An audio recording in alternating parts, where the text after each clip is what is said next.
Dua betina di Oki masuk perangkap di Tres Narkoba Polda Sumsel yang lagi menyamar jadi pembeli, pas lagi transaksi di kawasan Cengal. Dari tangan kedua pengedar ini, polisi menyita barang bukti 170 iko pil Inex.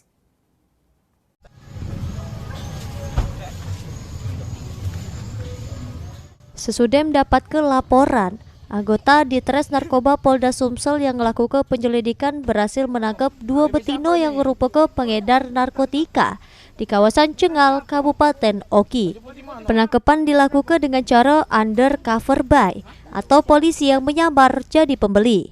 Dari tangan kedua pengedar berinisial R, 32 tahun, Samoa 38 tahun ini, polisi menyita barang bukti 170 iko pil Inex berlogo granat warna abang muda.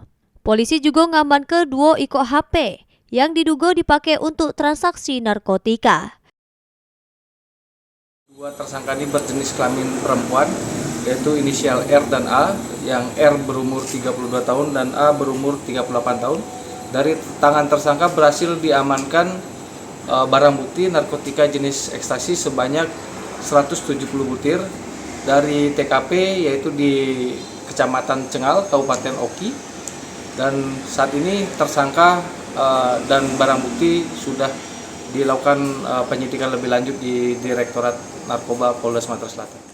Pak ini kedua tersangka sudah diamankan di Tres Narkoba Polda Sumsel untuk dilakukan pemeriksaan lebih lanjut. Mulyadi, PAL TV.